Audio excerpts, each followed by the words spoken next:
Well, good evening and welcome to TV47's Daily Report and the People's Court. So tonight, as always, we are doing it different, and we are at the Mount Kenya University Parklands Moot Court. We're not talking about issues to do with, of course, law, but we'll be getting to a different conversation altogether that we introduce to you shortly. And of course, it's different simply because we have a different phrase of the three musketeers. I won't be having George Maringa tonight, neither will I be having Victor Muyakani, but I am delighted to be joined by two other individuals that equally are able to help us run the conversation. My name is Linda Alela. Tonight, I join the People's Court to prosecute matters mwananchi oriented. Tonight, we discuss the Kenya higher education sector. Quite a dynamic one, but don't worry. We have a career practitioner and also a human resource consultant with whom we will dissect, put into perspective, and also to context this particular topic. My name is Moige William. Thank you so much, Moige William, and good evening to you, viewer, from wherever you're watching us from. My name is Andrine Kilemi, na kama ulivyosikia ni kwamba leo tunapiga darubini elimu ya juu humu nchini. Tutakuwa tunaangazia upatikanaji wa elimu hiyo, vilevile tutakuwa tunaangazia ubora wa elimu yenyewe, mtaala na jinsi ambavyo unaendana na soko la ajira.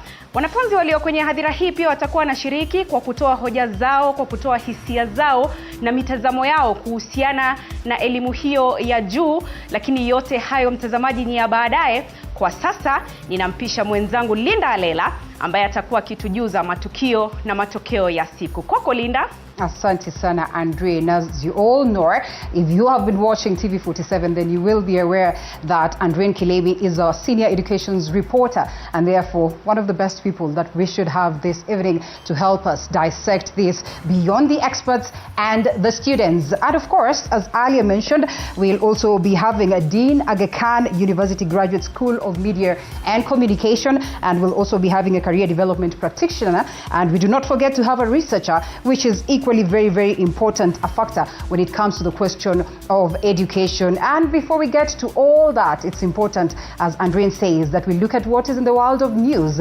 And once again, we have our sign language interpreter on the other end, who is none other than Rhoda Yamai. Here are the highlights. Tonight, tragedy strikes in the Sobea region of Salgar as 2 people lost their lives and 8 others sustained severe injuries in a road accident. Tumehusunika katika hii wiki mzima ambayo tumepatwa na ajali. Ajali ya kwanza tuliweza kupoteza watu 4. National Assembly has initiated public participation on the contentious finance bill presented on May the 12th, 2024 by the Finance and National Planning Committee Chair, Kuria Kimani. So it is driven by another motive. Look at the cost of cement. Also tonight, President William Ruto has lifted a controversial ban on Moka, a variant of the popular stimulant cat or Mira. All right, and the daily report begins right away with this very story of Story Zajaba. And of course, it's a temporary reprieve that is for Mogoka farmers and traders who can now transport, distribute, and as well sell this very stimulant in Mombasa and other coastal regions, following a court order that has, of course, caught the ears of President William Ruto after that cry, of course, that was there between the people of Embu counties, Meru County, as well as those ones at the coast. And of course, President William Ruto now says, and of course, that he will be having a meeting that is scheduled with these 4 counties that would include Embu, Kilifi, and Taita Taveta next week to discuss this matter and know the way forward. Mogoka farmers and traders have been stranded for close to a week now since executive orders were issued by some counties on Thursday last week. But following the orders from the High Court sitting in Embu, it is back to business, pending the hearing and determination of the case. The court's presiding judge, Lucy Njuguna, ordered the stoppage on the enforcement and implementation of Executive Order Number 1 by the Governor of Mombasa, Abdul Samad Sharif Nasir, pending the hearing of a motion filed by Mogoka Farmers and Traders Association in a case that will be heard on July 8th this year. Nataka kuuliza governor akubali tuketi tukubaliane na sisi tuko na hakika hata hii Mogoka itakuwa ni ya manufaa kwa watu. In her ruling, Judge Njuguna said the court had perused the annexed documents, the relevant articles of the Constitution, and the statutory provisions end was satisfied with what the applicant relied on in support of the substantive petition and the application. The court was satisfied that the applicants deserve to be granted conservatory orders while certifying the application urgent. Njuguna also ordered that the application be served upon the respondents within 7 days from today, the 28th of the year 2024. Meanwhile, the president, who met all Embu elected and nominated leaders at State House, Nairobi, is scheduled to meet leaders from 4 counties of Embu, Mombasa, Kilifi, and Taita Taveta next week to discuss concerns and the way forward. Religious leaders have also joined the discussion, with some calling for the total ban of the stimulant. Tunasema hatutaki Moka. Sasa hii kama makamu wa rais, naibu wa rais amepiga vita pombe zinazoharibu watoto huko bara na kufanya madhara na hamkufanya maandamano. Sasa huku kwetu Kilifi. But Kwale County Governor Fatuma Achani has taken a different route, saying that the county leadership has agreed to put up regulations on the use of mugoka in the county. Of course, hatutoweka ban kwa utumizi wa mugoka kwa sababu ya kisheria. Lakini pia tunafuatilia zile njia za kisheria ili kuhakikisha utumizi wa mugoka unakuwa regulated. A section of farmers in parts of Kilifi, Kwale and Taita Taveta counties have also embraced mugoka farming, which is majorly grown in Embu, Kirinyaga and Tharaka Nithi counties. 19 out of the country's 47 counties grow the stimulant. Roga Ival, TV47. And the Kenya Association of Manufacturers, KAM, alongside the financial institutions in the country, have opposed some of the provisions of the Finance Bill 2024. They are insisting that they will make the country's already bad situation to turn worse. And of course, appearing before the National Assembly Committee, that is on Finance and National Planning, that is, of course, the stakeholders said that the Finance Bill 2023 has led to difficult times, of course, in the country. And of course, this then goes ahead to cause shutdown of various businesses, saying that the 2024 bill makes the things worse, as Mike Agungo now says. I'm CPA and Julius Ruto. Members of the Finance Committee in the National Assembly have started public participation meetings in Nairobi, aimed at collecting views from Kenyans concerning the Finance Bill of 2024. Among the proposals in the bill is the 16% VAT on bread and wheat products and the 2.5% motor vehicle tax.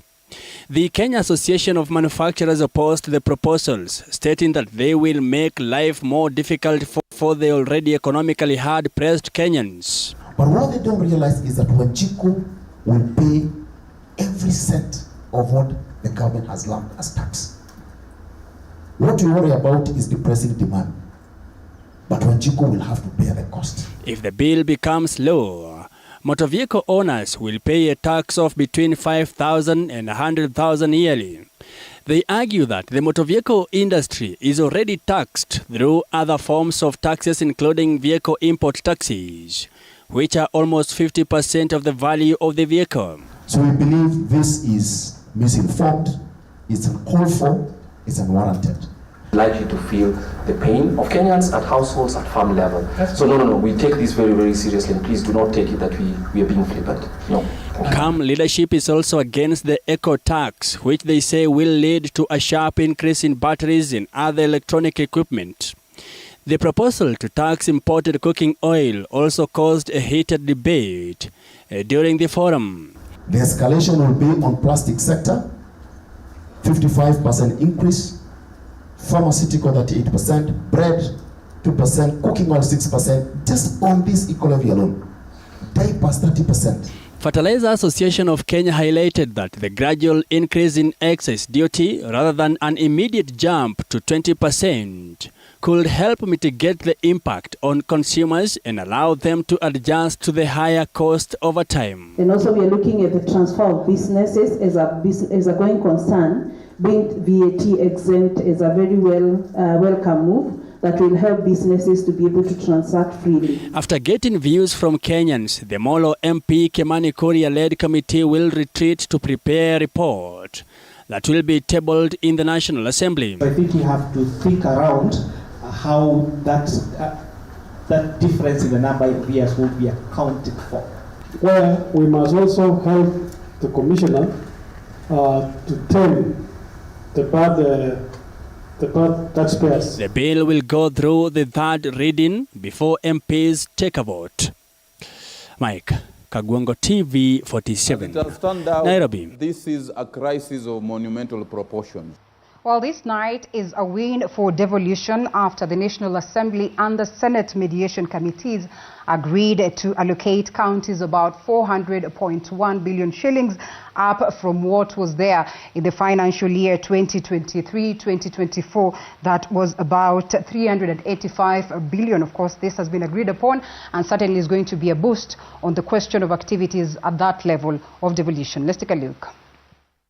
The bicameral parliament scored a first on the Division of Revenue Bill 2024, which has traditionally split the two houses in the allocation of funds to the 47 counties.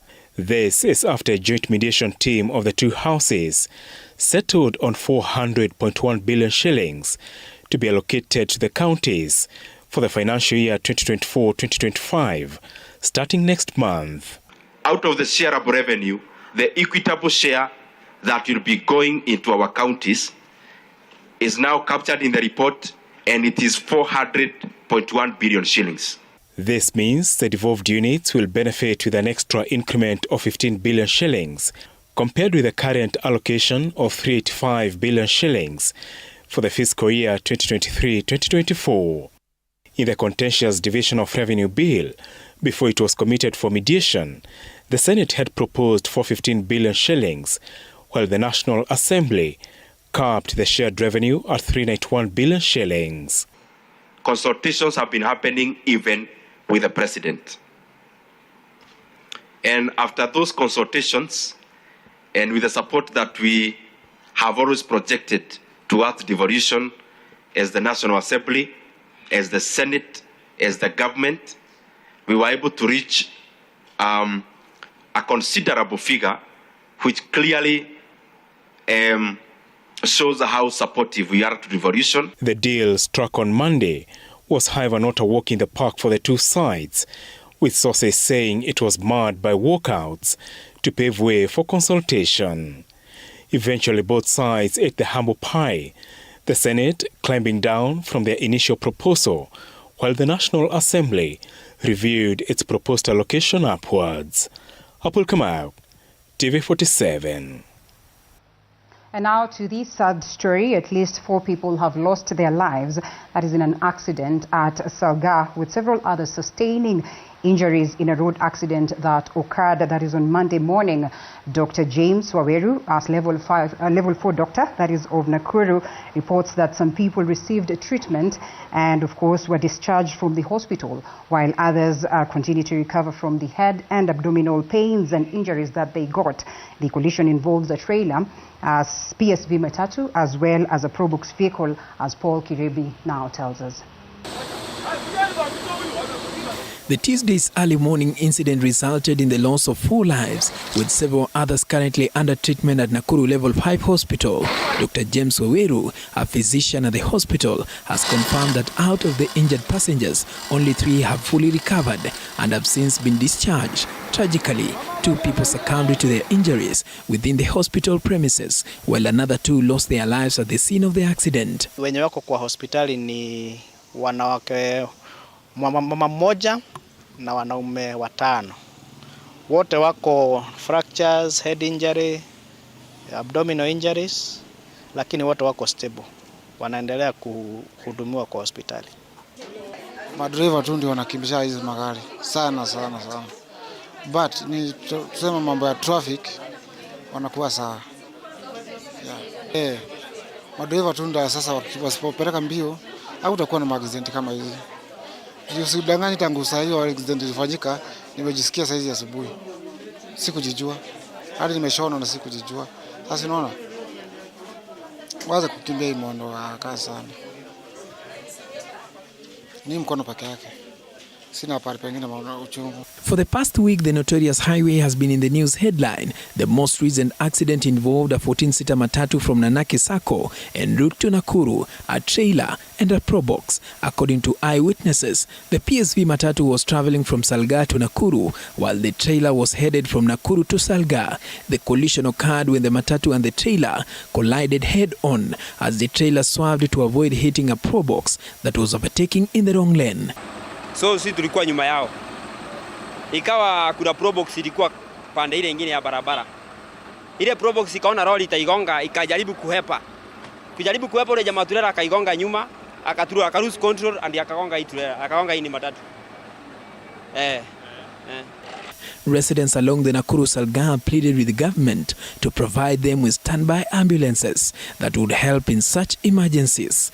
The accident occurred 2 days after 5 other people lost their lives, while 8 sustained serious injuries following a road accident along the Eldoret-Nakuru highway on Saturday morning. Paul Kirobi, TV47. And now the National Treasury is asking the executive to slash their budgetary allocations for the year 2024-2025 budgetary estimates. And of course, they're calling upon this so that the country can be able to set aside monies for emergencies and other pressing needs. And in submission of the budget estimates, that is for the year 2024-2025, and supplementary too for year 2023 and 2024, that is before the National Assembly, the Budget and Appropriations Committee Treasury is asking the Office of the President to reduce its budget to 800 million shillings. The Office of the Deputy President to reduce its budget to 200 million shillings. The Office of the Prime Cabinet Secretary asked to cut its budget to about 120 million shillings, while that of the Head of Civil Service and to slash its budget to about 40 million shillings. The Treasury says that the money saved from the reductions will, among other things, go into additional funding for emergencies, payment of emoluments and gratuity, and realignment of budgetary allocations to projected absorption levels. The proposals and realignment of budgetary allocations to projected absorption levels, and of course to wake up reports of outrageous budgetary requests by a section of the executive.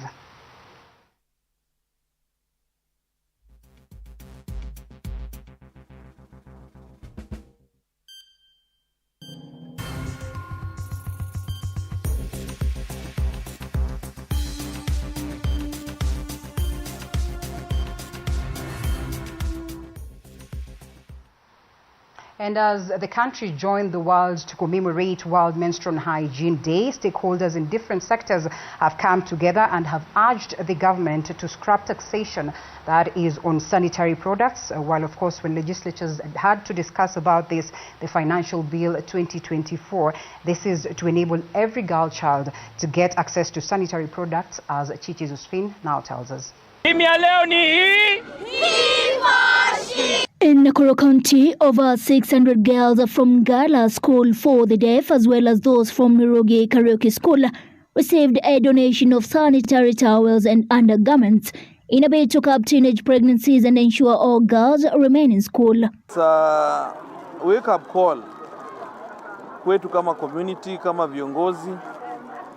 We have the matters of our girl child and to eradicate menstrual poverty. When we see it being volunteered by men coming in for the girls, we really appreciate. According to James Yegon, president of the Rotary Club of Nakuru, the government should increase funds allocated for sanitary products and support parents who are unable to provide such basic and important items. We are also appealing to the government as well to ensure that whatever the allocation of funds they have set aside to supply sanitary towels, let them increase the allocation so that they can reach out to many girls outside there. Our girls, most of them, they come from very vulnerable families, and many may not be able to afford the sanitary towels. Meanwhile, girls from Goloko village in Kilifi County are still missing school due to stigma associated with the menstrual process, as families are not able to afford sanitary towels as a result of absolute poverty in the region. A deputy head teacher in one of the schools, Marima Salem, confirmed that 3 to 5 students from each grade miss classes daily as they lack proper sanitary materials and are now calling on the government to scrap taxation on sanitary products when they discuss the Financial Bill 2024. Most of the parents are very poor, so every day here in school we miss like 3 to 5 girls in each grade, and the main reason is when they are in their menses, they stay at home. One pad costs a less amount, but yes, people here are really suffering getting that amount to buy sanitary. Right now, the finance bill is a big thing being discussed, and it is our hope and prayer that tax will not be imposed on sanitary products. Cheche, Josephine, TV 47.